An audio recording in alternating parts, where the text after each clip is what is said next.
virtual summer camp. We're super glad to have you all here. This is a great way for us to keep connected. The WeWiC program has gotten off to a great start. It's a great way for us to keep connected over the summer and also learn a lot.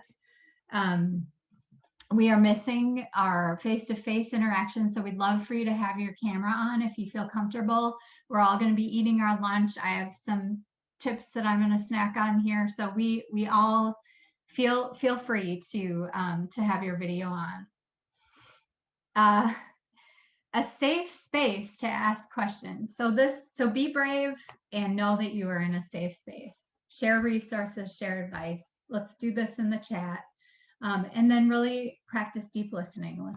I have really been working on that personally, just trying to really like listen and not have all my to-do list and everything in my head. And then chime in and sit back and enjoy your lunch.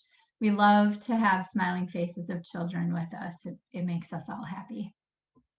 All right, next slide, please. Okay, so first things first, we can all go to native-land.ca and you can look at who was here on the land before we were, before you were, before I was. And we want to acknowledge the nations that lived on the land before us. We want to acknowledge their stewarding, and we want to move forward and be conscious of the work that they have done. Next slide, please. Okay, so this is our timeline. 2020 is over. I don't think anybody's really sad about that. We're into 2021. We had some workshops this spring, and now we are in, now we are in the summer, the virtual summer camp series. All right, woo, we got it. We will have some field days coming up and fall workshops, field days and workshops in 2022 and 2023, as well as a regional summit. So we've got a lot to do. It's a super, super awesome program. Next slide.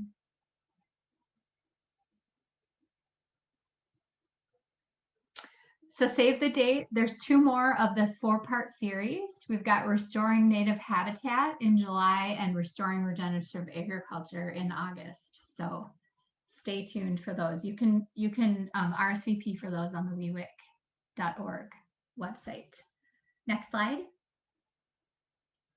Okay, so we are prioritizing some counties. This is for ease of transportation, but like I'm the coordinator of the Northwest region, and right now I'm working with somebody on a conservation plan that is in a different county from those prioritized counties. It's just helpful with travel and all of those things to really focus on a tri-county area, but all are welcome. And then we've got, yeah, great. Okay, so save the date for these in-person field days. The first one is in the Northeast region on August 3rd. So you can look at those. These are all up on the website if you want more information, or contact any of the coordinators. Next slide. Okay, before I talk about conservation plans, I forgot to introduce, or at least give, open up the floor for my fellow WeWiC staff people. We are a collaboration headed by Michael Fields. I work for Moses. We've got RTC. We've got Wisconsin Farmers Union. So WeWiC folks, do you want to just like wave your hands and give a woot woot? Yeah, it's been really fun to be on this program. Okay, so conservation plans. So any questions about any of this, any comments, throw them in the chat. Sarah's going to be monitoring that. Elena's going to help with that.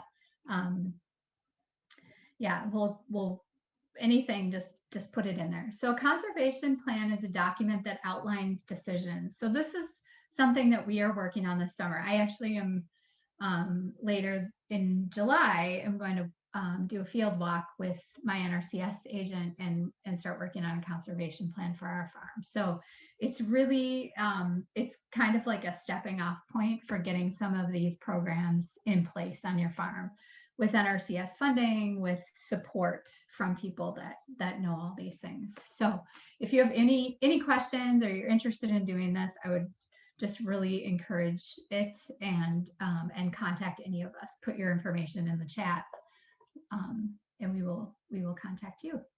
Okay, I think that is all we have. Yeah, so let us know. And info, that's right, info@wewic.org is like the general email. So we each have our own emails, but if you send it there, it will get to us. Okay. All right, let's close out that screen share, and then we can maybe pin myself and Rachel, and we will get started with our program.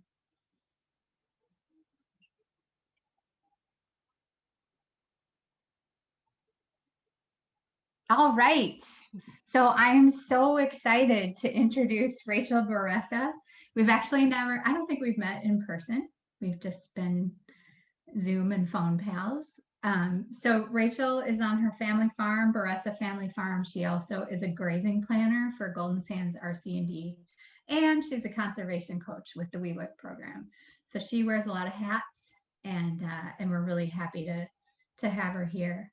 So Rachel, do you want to talk about a little bit about like how your process, like why is soil health important to you, and how did you begin your process? Sure. That's what I said, I'm always oddly nervous for these things, but soil health is something that I probably nerd out on and think about all day, every day. And so, yeah, I could probably ramble for an hour on it. But I got my start actually in the soils building. My farm start was in the soils building at UW campus. I was sitting in my agroecology master's class, and we were talking about barriers to entry into agriculture, and it was access to land, access to capital, and access to education. And at that time, my grad program was really stats heavy, and I decided I just wanted to farm and be on the land. And I had 15 acres available to me, and I knew that rotational grazing was kind of what I want to do. So I moved back to the farm in 2014. And I started my farm with a 2-year-old and 37 weeks pregnant with my son. I got 13 Angus steer and had no perimeter fencing. So while you may have challenges, you can get through it. That was probably the hardest way I could have started, and everything seems to get easier from there.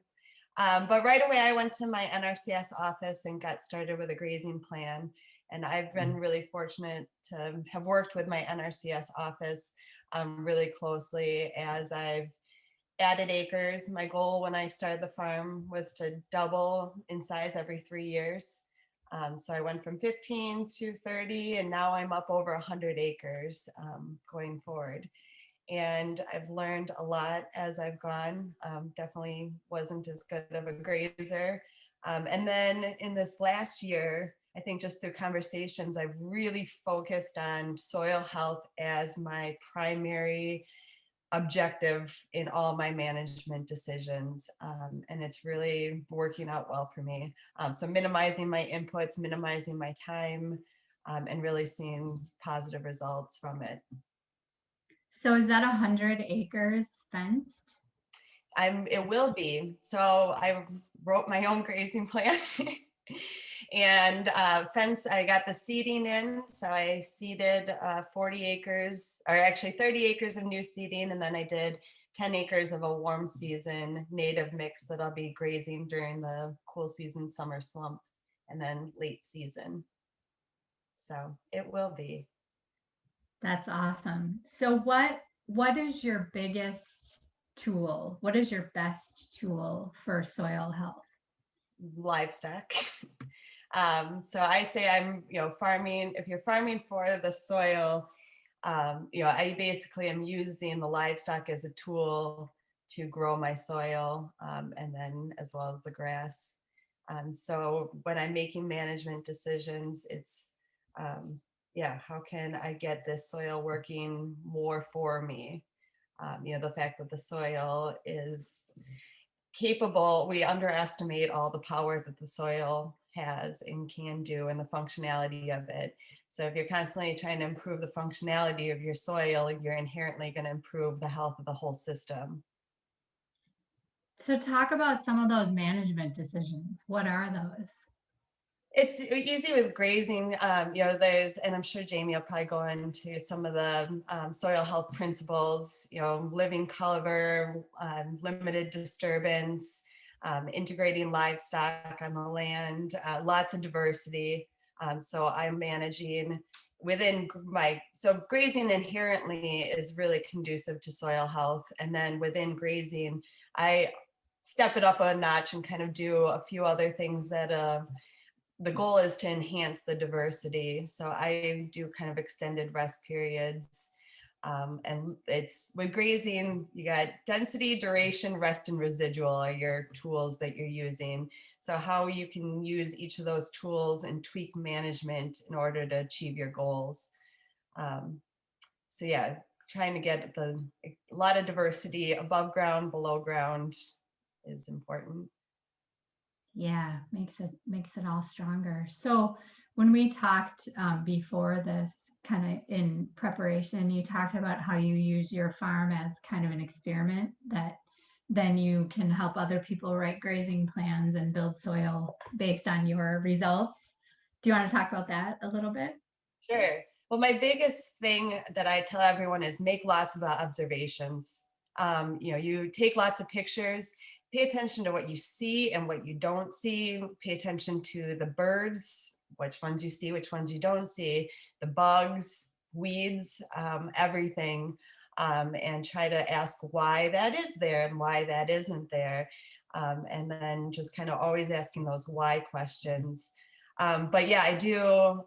And because it is your farm and your land and you can do all these tests. And I feel like, so yeah, I tweak my management here and there, but I always will leave a test strip because I want to be able to make those observations. I want to be able to see what impact my management made versus if I hadn't done something. And you can learn a lot more from trying something than not. So you may as well try it. If it fails, those are not mistakes, those are learning opportunities, and you learn a lot more from the challenges than you do from what comes easy. Yeah, what did I say? No one learns anything the easy way. You just get lucky until you figure it out the hard way. Totally.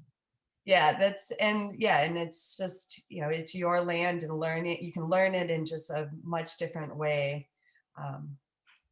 By just get your nose to the ground and open up your eyes. Take lots of pictures. That's my other thing, because compared to where I started to where I am now, you can go back, being able to go back to what it looked like a year ago or with grazing the last rotation and make those comparisons is really important. Can you talk a little bit more about how livestock is a tool for you? Like what do they do for, just we're all at different levels here that with familiarity with, I know that different species eat different things, I know rudimentary stuff like that, but Yeah, and even I joke each of my fields is like my children, and where you think you manage them all the same, but you don't. They're all a little different and individual. But the livestock, I basically say convert the solar's energy into high quality protein. So right now I end up leaving a lot of my grasses going to seed. So the livestock do everything for me. So they spread all my fertilizer, they harvest all of my forage, they actively reseed, they are my weed control. So I am just moving them strategically. So in different times of the year, you're going to size your pastures a little bit differently, or based on what's out there, you may, tweak it, or you just kind of getting them to do the job for you. Or if you have brush to clear and don't want to have to worry about spending muscles or breaking equipment, I said, put the livestock out there. You got a brush pile, put a bale on it, let them do all the work. So I guess it's cow power or livestock. And then within that, each of the animals will graze a little bit differently. Cows use their tongue to take bites versus sheep and goats kind of nibble more. So even within those livestock classes, you can kind of select which tool to utilize for whatever your management goal is. But utilizing livestock to do all of the work is really worthwhile. And they're fun to look at. They are fun. Yeah. So, and I think Jamie will talk a little bit more about, because I know your focus is grazing and pasture, and that, I mean, that is such delicious, good soil. Vegetable growers and specialty crop growers and flower growers there are different ways to get that good nutrition in your soil too. And I think Jamie will talk about that. So Rachel, can you talk about the funding that you received to help, any funding that you've received to help with your costs, and like kind of how the programs have worked with your goals for building soil? Yeah, and I think I'm quoted somewhere by saying that NRCS makes my farming dreams come true. That without that NRCS cost sharing and the help with the infrastructure, I just think of my first years before I had the perimeter fencing, where I was setting up all my fencing, and just how much I appreciate how much easier that planned infrastructure, and since I write grazing plans, the goal of writing these conservation plans is to make it easier to do what you should be doing anyway. So yeah, I did within the NRCS EQIP program. They'll do cost sharing for perimeter fencing, water lines, water tanks, interseeding. And then they also do, in those first 3 years of transitioning and learning, you can get a per acre cost share just for implementing the grazing practice. So it really kind of incentivizes and gives you that boost to get going. And then I also was in the the CSP program too, which after you do the EQIP, it's kind of then you step up into CSP, which on my farm I did cost sharing to plant trees along my interior fence, as well as some berries and stuff for wildlife. Yeah, it's so cool to hear like how those programs have helped you in practice. And yeah, I mean, there's so many great options. So so I feel like we could talk forever, but here we are. And so let's just in a couple more minutes, can you talk about like some really good lessons, or one really good lesson that you've learned? I heard you say diversity is really important. Yeah, any really good lessons that you've learned in building soil health? Oh, that's tricky.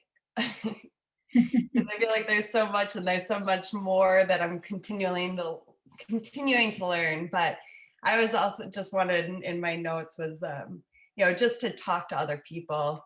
There's so many resources and networks, and including this, and Jamie's one of them. But there's finding a group of people that you can totally nerd out about. I welcome anyone to reach out to me too.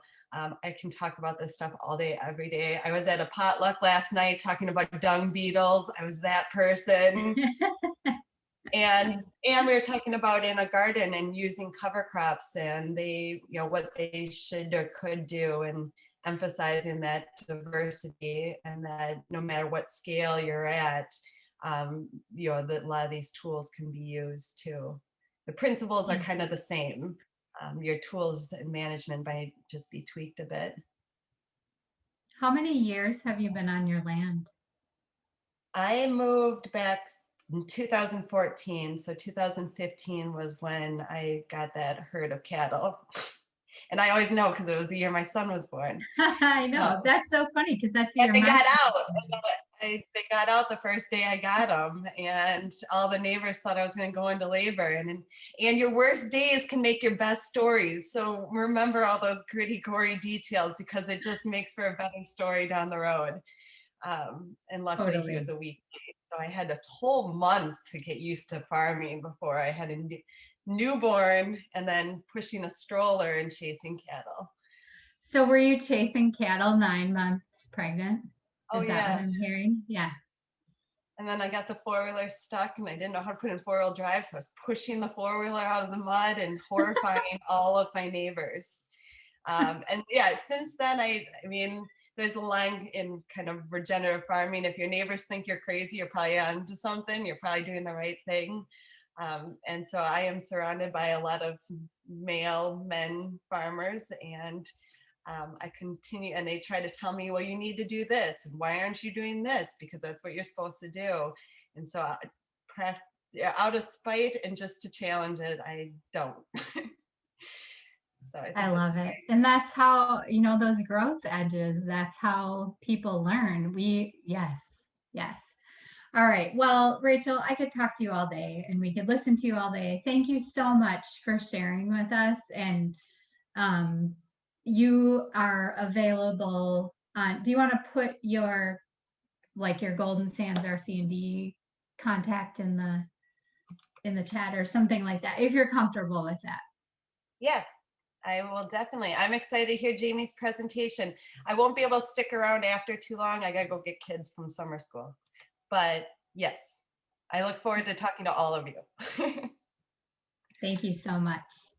All right, so let's pin Jamie up here and take me off, and then so we have Jamie Patton. So Jamie is the senior outreach specialist at the University of Wisconsin. She was an extension agent. She has extensive experience working with soil and just knows so much about it. So I'm really excited. I'm going to stop talking and let her give her presentation.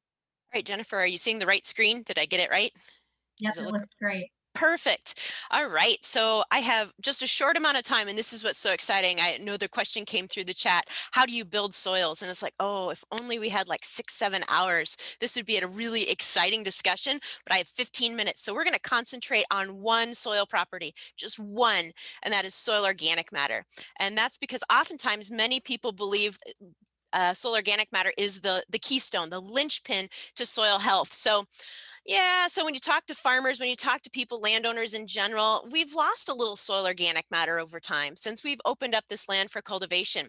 So how much is the question? So I have a fun little study here that we did up here in Northeast Wisconsin looking at quote unquote would have been native soil organic matter levels in our well-drained major series in this area. So what are typical, throw them in the chat, what are typical soil organic matter percentages for your soils? I'll have Rachel unmute. So in general, when you started, Rachel, what was a typical soil organic matter percentage for your soil since you're up here in Northeast Wisconsin with me? I think I'm like 2.5. Yeah, That's that seems appropriate. So oftentimes if I'm in sands, it's like 1, maybe we get crazy and we get up to 4. But when we did our study, these were what we think are our native soil organic matter levels. So I want you to notice. So these are the soil series. So you may recognize some of these names. They may appear on your farm. We're looking at somewhere in that 4 to 13% is where we started. We are now in this area down to about 1 to 4%. So we've lost, almost 2/3 in some instances of the soil organic matter from our soil. This should be terrifying to many of us, and it keeps me up at night trying to figure out how to get this soil organic matter back into the soil because it is the key. It is the keystone to soil health. And why? So again, I'm going to talk really quick because there's so much information to get through. But if I have to spend my life talking about one thing, it's soil aggregation. This is where my passion with soil health comes into play. So when you pick up that soil and hopefully you see the those beautiful little round balls that look like BBs in the surface. You'll hear people say it looks like chocolate cake or cookie crumbs or granular structure. That is ideal. So when I talk about building soil health, I'm talking about building soil organic matter and building that aggregation, because that aggregation, what it does, and when we form those tiny little balls, it creates beautiful pore spaces in between. So if you have to visualize this, visualize trying to pack basketballs into a cardboard box, right? They just don't pack very well. You end up with all this empty space. And what that does is it allows for water to infiltrate, air to move into the soil. It allows for roots to grow. It is the linchpin for holding all of that life in the soil, because our microbes, our roots, everybody needs to breathe. Everybody needs to drink. Everybody needs space in which to grow. And if our soil looks like that soil over here on the right-hand side of the screen, you'll see it doesn't, it just looks like one big solid block. And it was. I spend most of my days in a soil pit, so I have tons of these pictures from around Wisconsin. If our soil looks like that, that is not healthy. We need that beautiful aggregation, because it allows for water infiltration and percolation. So we were, before you all got on, we were talking about how much rain we got this morning. So in my area, we got somewhere between an inch and a quarter, but very, very quickly. So it came probably down in a half an hour. So those soils that had good aggregation, good soil organic matter, were able to infiltrate all of that water and get that in there for plant growth. Others that are not so healthy, for example, the picture that you're looking at now, water can't move in, it runs off. Right. And I lost all of that water that I need for plant growth. It also impacts microbial activity. So Rachel gets all giddy about talking about the critters in the soil and the geosmin and the smell, and how we smell better than sharks, right? So if you go back into the chat, you'll see that we're more sensitive to the smell of soil than sharks are to this, to the smell of blood. We have that beautiful microbial activity, right? Which it needs that soil organic matter as a food source as well as a habitat. We're able to start to create these aggregates. And I love to talk about aggregate creation, right? Organic matter is important. So how we create those beautiful little granular structures in our soil is, first we have to get roots growing down in that soil. That roots start to entrap those soil particles. They bring them tighter together.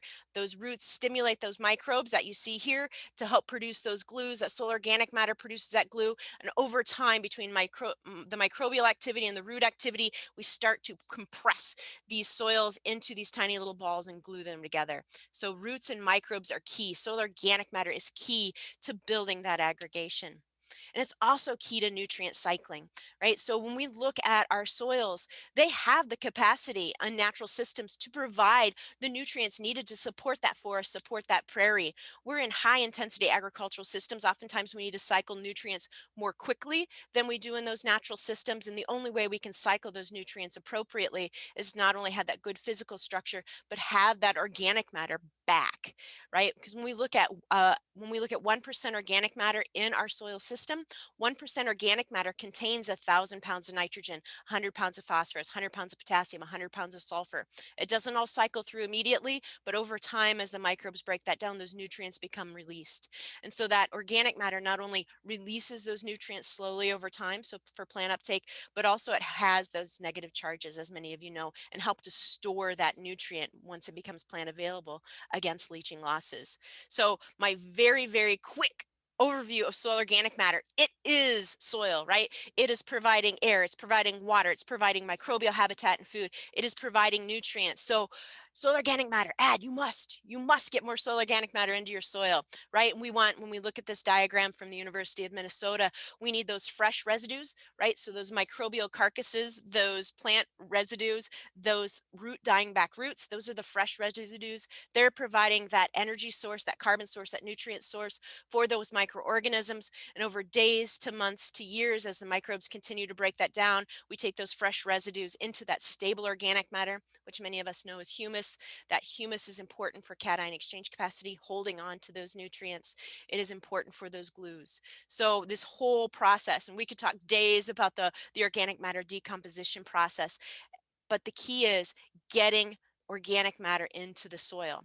How do we start with getting those fresh residues into that soil?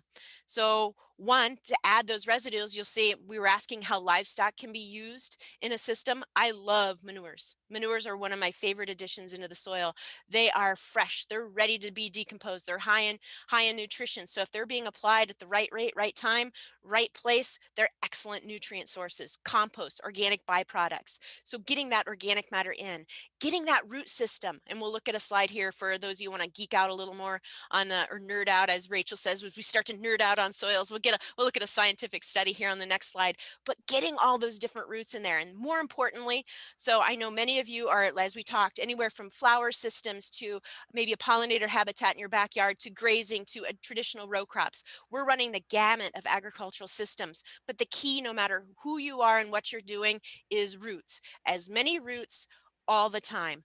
Roots, 7 days a week, 24 hours a day, 365. So in addition to those roots, oftentimes getting a diversity of roots, and we'll look at some pictures here in a second of those roots. So getting that organic matter in through the organic additions, through those root systems, and then through our management. So reducing tillage, which we know over time overstimulates the microorganisms and it causes that organic matter to decompose more rapidly, and we get that decline in soil organic matter. Looking at conservation practices, the more we can reduce erosion, the more we keep our soil in place, the more organic matter we're going to retain, as well as Rachel talked about that good pasture management, right? So there are, grazing is awesome, but it has to be managed. And this is where you're going to talk about even anytime we talk about soil health, it's a plan. You have to start this process with a plan, a goal of where you want to go. And that's key because all of these processes are going to take time. So again, here, okay, Rachel, here's your nerdy soil research project. All right. So this, I love this because what it does is it talks about the importance, or it drives home to me, and at least the importance of roots in the system. So the study was looking at cover crop root contributions in a corn silage bioenergy system. But I just pulled out the part I wanted to talk about. So this is a no-till continuous corn with a rye cover crop, and it was looking at how many grams of carbon, and I don't even really care what the units are, but looking at relative numbers, how much carbon is being put into the system during different parts of that rotation. So you look at, they're leaving 30% residue, so they're harvesting much of that corn biomass for energy production, but they're leaving 30% of that residue. That residue is returning 66 grams of carbon. The corn roots themselves, we always talk about half above, half below. We'll see those corn roots, again, 57 grams of carbon. But now coming back in, so we know that that's coming from our cash crop. But the importance of that cover crop in that system, look at the rye shoots, look at the rye roots. They're contributing just as much almost at carbon into that system as our conventional crop. But they didn't measure the rhizo deposits of the corn. But when we look at the rye, rhizo deposits are basically the carbon sources, the sugars that those roots exude over time. So as many of us know, those, as roots grow, they actually leak sugars into the system to stimulate those microorganisms. So unfortunately, they didn't measure the rhizo deposits, how much sugar was coming out of that corn system. But you'll notice that rye, that cover crop, keeping something in that soil all year long is contributing just as much carbon into that system as the actual crash crop. So when I talk about roots all year long, I really do mean that, all year long, whether that is a permanent pasture, whether that is a native planting along a lakeshore, if that's your traditional row crop system, or incorporating those cover crops into your garden. Roots, roots, roots, roots, roots, roots, roots are what is contributing to our soil organic matter. And you'll notice they don't last all that long. Those microbes see that fresh residue as a great energy source, a great carbon source. So it says most inputs are lost after 2 years. What this tells me is not one and done. We can't just do this once and think it's a silver bullet. This is a long-term commitment to creating better soil health. We have to keep that organic matter coming into the system so that we can continuously build that over time. And you're going to talk about that. I saw when I looked at when you talk about restoration agriculture, regenerative agriculture, the importance of that carbon sequestration. So not only is this important for us as agriculture producers because we see the direct benefit, but it is important to all of mankind because as when we lock that carbon up underground, we're sequestering that carbon, we're helping to get that carbon dioxide out of the atmosphere, and it's, some are arguing it's one of our best way in which to reduce greenhouse gases into our atmosphere. So again, cool science is supporting everything that we talk about. that importance of that root, the lack of disturbance, building organic matter over time. So again, I'd rather give you visuals. So rather than heavy science, I like to picture, I like to see things. I'm a very visual person. So when we talk, Rachel talked about diversity, getting different root systems out there. When I talk about root systems and their impact on creating aggregates, right? I want them to bring those soil particles together, wrap them up tightly, and then glue them together. Oftentimes, when we start to mix those systems together, we get better exploitation, a better exploration of that soil matrix, so we can increase that aggregation. So we've all heard about the benefits of annual ryegrass, that dense, long, fibrous root system. And you can see that on the left-hand side, how intense that root system is. Next is cereal rye and the wheats. So we're getting the grasses and the oats. You see those beautiful fibrous root systems of those grasses getting a lot of root biomass right there at the surface. And this is why I came from the prairie regions of Iowa, right? So I'm used to granular structure, because that little cookie crumb structure in native soils, because these root systems of those grasses do a good job of helping to bring those aggregates together and create those little balls that we love to see in our soils. When we look at the radishes, you look at that deeper taproot system. Again, if we're trying to open up that subsoil and help to start break up some of that subsoil compaction, this is where these deeper taprooted systems might come into play. Same with the daikon radish. You'll see that little but prolific little buckwheat system where you see all those root hairs, very shallow, but doing a good job up at the surface. I like sunflowers. So if you want to if we're talking cover crops, oftentimes we're looking at a pound or two in a mix. Why?